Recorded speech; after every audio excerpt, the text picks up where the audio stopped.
हाल ही में G20 शिखर सम्मेलन के अवसर पर भारत के राष्ट्रपति की ओर से दिए जाने वाले डिनर के लिए छपे निमंत्रण पत्र को लेकर विवाद हो गया। यह विवाद राष्ट्रपति की ओर से भेजे गए निमंत्रण पत्र में आम तौर पर इस्तेमाल होने वाले शब्द प्रेसिडेंट ऑफ इंडिया के बजाय प्रेसिडेंट ऑफ भारत लिखने से पैदा हुआ है।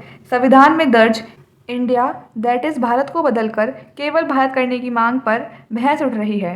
भारत को कितने अलग अलग नामों से जाना जाता रहा है और उनके पीछे की कहानी क्या है, चलिए जानते हैं। प्राचीन काल से भारत भूमि के अलग अलग नाम रहे हैं, जैसे जम्बूद्वीप, भारतखंड, हिमवर्ष, अजनाभवर्ष, भारतवर्ष, आर्यावर्त, हिंद, हिंदुस्तान और इंडिया। मगर इनमें भारत सबसे ज़्यादा लोकमान्य और प्रचलित रहा है।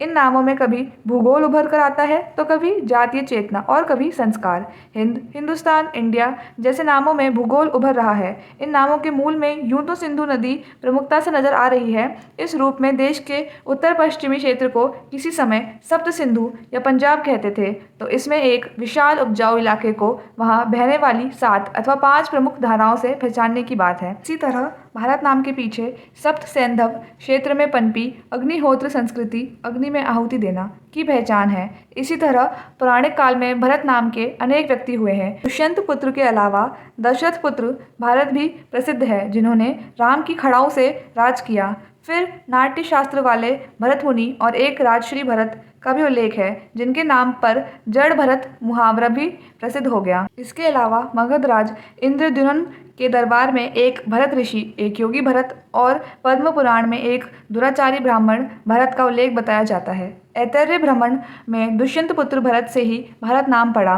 इस ग्रंथ के अनुसार भरत एक चक्रवर्ती सम्राट ने चारों दिशाओं की भूमि का अधिग्रहण कर विशाल साम्राज्य का निर्माण कर अश्वमेध यज्ञ किया, जिसके चलते उनके राज्य को भारतवर्ष नाम मिला। इसी तरह मत्स्य पुराण के अनुसार मनु को प्रज्ञा को जन्म देने वाले वर और उसका भरण पोषण करने के कारण भरत कहा गया। जिस खंड पर उसका शासनवास था उसे भारतवर्ष कहा गया। जैन परंपरा के अनुसार भगवान ऋषभ देव के ज्येष्ठ पुत्र महायोगी भरत के नाम पर इस देश का नाम भारतवर्ष पड़ा। संस्कृत में वर्ष का एक अर्थ इलाका, बंटवारा, हिस्सा आदि भी होता है। महाभारत के आदि पर्व में आई एक कथा के अनुसार महर्षि विश्वामित्र और अप्सरा मेनका की बेटी शकुंतला और पुरुवंशी राजा दुष्यंत के बीच गांधर्व विवाह हुआ। वह इन दोनों के पुत्र का नाम भरत पड़ा।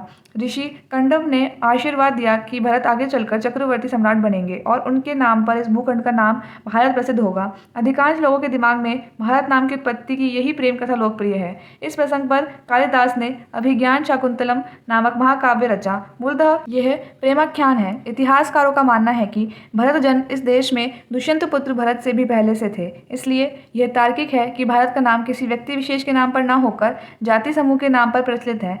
दाशराज युद्ध प्राचीन ग्रंथों में वैदिक युगीन एक प्रसिद्ध जाति भरत का नाम अनेक संदर्भों में आता है। यह सरस्वती नदी या आज के घग्गर के कछार में बसने वाला समूह था। ये यज्ञप्रिय अग्निहोत्र जन थे।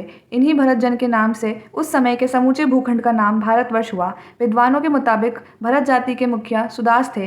वैदिक युग से भी पहले पश्चिमोत्तर भारत में निवास करने वाले जनों के अनेक संघ थे, इन्हें जन कहते थे। इस तरह भारतों के इस संघ को भरत जन नाम से जाना जाता था। बाकी अन्य आर्य संघ भी अनेक जन में विभाजित था। इनमें पुरु, यदु, तरवसु, त्रित्सु, अनु, द्रियु, गांधार, विषाणिन, पक्त आदि समूह भी जन थे। इन्हीं जनों में 10 जनों से सुदास और उनके तुत्सुक कबीले का युद्ध हुआ था। इस महायुद्ध का महाभारत से भी 2500 वर्ष पूर्व हुआ बताया जाता है। साधारण सी बात है कि वह युद्ध, जिसका नाम भी महाभारत है, कब हुआ होगा। कुछ इतिहासकारों के मुताबिक ईसा से करीब 2500 साल पहले कौरवों पांडवों के बीच महासमर हुआ था, जो एक गृह कलह थी। और इसमें भारत का नाम आने की वजह यह है कि इस युद्ध में भारत की भौगोलिक सीमा में आने वाले लगभग सभी साम्राज्यों ने हिस्सा लिया था, अतः इसे महाभारत कहते हैं। दाशराज्य युद्ध इससे भी 2500 साल पहले हुआ बताया जाता है, यानी आज से 7500 साल पहले।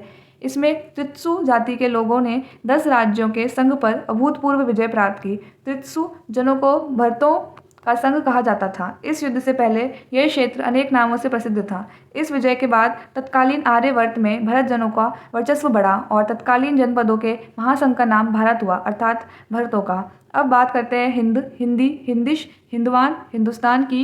ईरानी, हिंदुस्तानी प्राचीन काल से संबंध थे। ईरान पहले फारस था। उससे भी पहले अर्यनम, आर्या अथवा आर्यान, अवेस्ता में इन नामों का उल्लेख है। माना जाता है कि हिंदू कुश के पार जो आर्य थे उनका संग ईरान कहलाया और पूरब में जो थे उनका संग आर्यवर्त कहलाया। दरअसल भारत का नाम सुदूर पश्चिम तक तो खुद ईरानियों ने ही पहुंचाया था। कुर्द सीमा पर बेहिस्तून शिलालेख पर उत्कीर्ण हिंदुश शब्द इसकी गवाही देता है। हिंदुश शब्द तो ईसा से भी 2000 साल पहले अक्कादी सभ्यता में था। अक्कद, सुमेर, मिस्र सब से भारत के रिश्ते थे। ये हड़प्पा दौर की बात है। सिंध सिर्फ नदी नहीं, सागर, धारा और जल का पर्याय था। सिंध का 7 नदियों वाले प्रसिद्ध सप्त सिंधु क्षेत्र को प्राचीन फारसी में हफ्त हिंदू कहा जाता है। जाहिर है हिंद, हिंदू, हिंदवान, हिंदुश जैसी अनेक संज्ञाएं अत्यंत प्राचीन हैं। इंडस इसी हिंदश का ग्रीक समरूप है। यह इस्लाम से भी सदियों पहले की बातें हैं। ग्रीक के भारत के लिए इंडिया अथवा सिंधु के लिए इंडस शब्दों का प्रयोग दरअसल इस बात का प्रमाण है कि हिंद अत्यंत प्राचीन शब्द है और भारत की पहचान है। संस्कृत का स्थान फारसी में स्थान हो जाता है। इस तरह हिंद के साथ जुड़कर हिंदुस्तान बना। आशय जहाँ हिंदी लोग रहते हैं, हिंदू बसते हैं। भारत यूरोपीय भाषाओं में ह का रूपांतर अ हो जाता है, स का अ नहीं होता।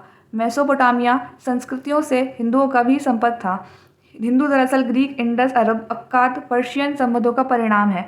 अब आते हैं इंडिका पर। इस शब्द सर्वप्रथम प्रयोग मेगास्थनीज ने किया। वह लंबे समय तक पाटलिपुत्र में रहा, मगर वहां पहुंचने से पूर्व बख्न, बाख्वी, बैक्टीरिया, गांधार, तक्षशिला, टेक्सला इलाकों से गुजरा, जहां हिंद, हिंदवान, हिंदू जैसे शब्द प्रचलित थे।